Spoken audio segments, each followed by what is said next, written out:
నమస్తే. నేను మీ నాగబాబుని. ఒక సగటు భారతీయుడిని, ఒక హిందువుని. అదేంటి మీరంతా నాస్తికుడు అనుకుంటున్న నాగబాబు హిందువుని అంటున్నాడని అనుకుంటున్నారా? ఆదిశంకరుల అద్వైతం, రమణుల ఆత్మజ్ఞానం, వీళ్ళిద్దరూ చెప్పిన నిరాకార స్వరూపమైనటువంటి ఆ పరమాత్మను నమ్ముతాను. హిందువు అనేది ఒక నమ్మకమో ఒక మతమో కాదు, ఇది ధర్మం, మన జీవన విధానం. అవివేకుల్ని అజ్ఞానుల్ని ఎడ్యుకేట్ చేసి అలా చెప్పాలంటే ఇది ఒక జియోగ్రాఫికల్ ఐడెంటిటీ కూడా. ఆసేతు హిమాచలం నుంచి హిందూ మహాసాగరం వరకు ఈ పుణ్యభూమిలో పుట్టిన ప్రతి ఒక్కడూ హిందువే. ఈ దేశంలో ఈ ధర్మంలో చార్వాకులు కూడా చోటుంది కాబట్టి నేను నికార్సైన హిందువుని. నా ధర్మాన్ని గౌరవిస్తూ ఇతరులను కించపరచకుండా బతుకుతున్న ఒక ప్రౌడ్ సనాతన హిందువుని. అందుకే నాకు ఎమ్మెల్సీగా కౌన్సిల్లో మాట్లాడే అవకాశం రాగానే హిందూ మతం కోసం పాటుపడే అర్చకుల చాలీ చాలని జీతబత్యాల గురించి మాట్లాడాను.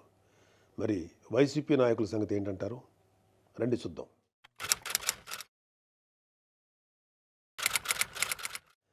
సెప్టెంబర్ 6, 2020 అంతర్వేది శ్రీ లక్ష్మీ నరసింహస్వామి వారి రథం దగ్ధమైన రోజు. రాష్ట్ర వ్యాప్తంగా ఉన్న హిందువులందరి మనోభావాలు దెబ్బతిన్న రోజు. అప్పటి వైసీపీ ప్రభుత్వం ప్రతిపక్షాల ఒత్తిడికి తలొగ్గి కేసుని సిబిఐకి అప్పచెప్తామని చెప్పింది. కట్ చేస్తే 2023లో ఒక హిందూ హక్కుల యాక్టివిస్టు ఆర్టీఐ వేశాడు. దానికి సిబిఐ ఏం సమాధానం చెప్పిందో తెలుసా? అసలు ఈ కేసు మేము టేకప్పే చేయలేదని చెప్పారు. మసిపూసి మారేడికాయ చేయడంలో ఎక్స్పర్ట్స్ అయినటువంటి ఒక్క వైసీపీ నాయకుడైనా దీని మీద మీడియాలో మళ్ళీ మాట్లాడడం చూసారా? అయినా వీళ్ళకి అవతల వాళ్ళ పర్సనల్ జీవితాల మీద ఉన్న ఇంట్రెస్ట్ మన హిందూ దేవాలయాల మీద ఎక్కడ ఉంటుంది?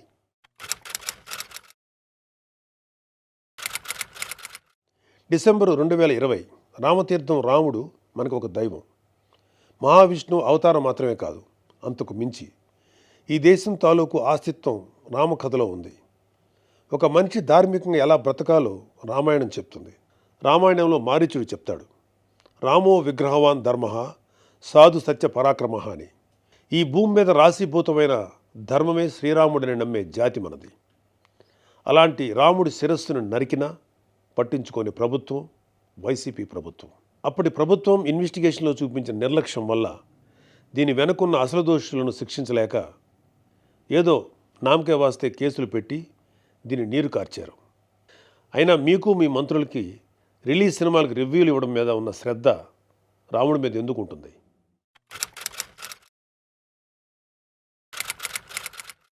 జనవరి 22, 2024 అయోధ్య రామమందిరం ఇనాగ్రేషన్ కొన్ని దశాబ్దాల సుదీర్ఘ న్యాయ పోరాటం తర్వాత, కొన్ని వందల మంది బలిదానాల తర్వాత హిందువులు కలల కన్నా రామమందిరం కల సాకారమైంది. దేశమంతా ఒక పండగలాగా దీన్ని సెలబ్రేట్ చేసుకున్నారు. మన రాష్ట్రం నుంచి పవన్ కళ్యాణ్ గారు, చంద్రబాబు నాయుడు గారు కూడా వెళ్ళి అందులో పాలు పంచుకున్నారు. కానీ ఈరోజు హిందువుల మీద ఎక్కడ లేని ప్రేమ వలకపోస్తున్న వైసీపీ నాయకుడు గారు కనీసం ఫార్మాలిటీకైనా ఒక ట్వీట్ కానీ ఒక వీడియో బయట కానీ పెట్టారా? పోనీ మీ స్టాండ్ ఏంటో ఓపెన్గా ప్రజలకు చెప్పే దమ్ము అయినా మీకుందా? మీకు వ్యతిరేకించే ధైర్యం లేదు. అలా అని అభినందించే సంస్కారం అంతకంటే లేదు. వెరసి మీ మనసులో హిందువుల మీద కుళ్ళు కుతంత్రాలు తప్ప ఇంకేమీ లేవు.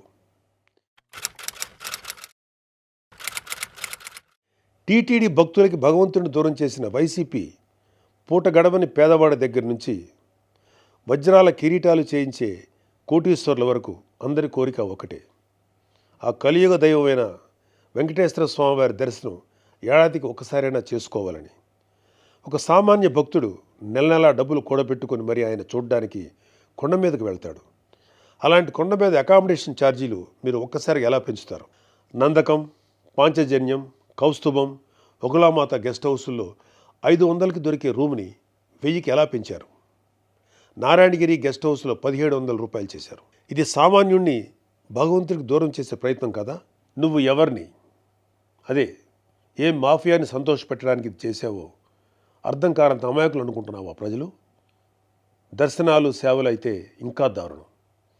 ఏదో కాయగూరల బేరం ఆడినట్టు 10,000 చెయ్యి, దీన్ని 5,000 చెయ్యంటూ ఎంత నిర్లక్ష్యంగా మీ సుబ్బారెడ్డి బోర్డు మీటింగ్లో మాట్లాడాడో మొత్తం రాష్ట్రం అంతా చూసింది. అంత చులకన మీకు హిందువులంటే. ఇకపోతే తిరుమల మీద నువ్వు చేసిన దోపిడీ అంతా ఇంతా కాదు. ఒకే ఒక ఉదాహరణ చెప్పాలంటే టీటీడీ కామన్ గుడ్ ఫండ్కి ఇచ్చే కాంట్రిబ్యూషన్ 2.5 కోట్లు ఉండేది. దీన్ని సెప్టెంబర్ 2021లో 50 కోట్లకు ఒక్కసారిగా పెంచేశాం. అసలు ఇక్కడే కాదు, ఎక్కడ కొండ కనపడినా గుండు కొట్టేయాలనుకోవడమేగా మన అలవాటు.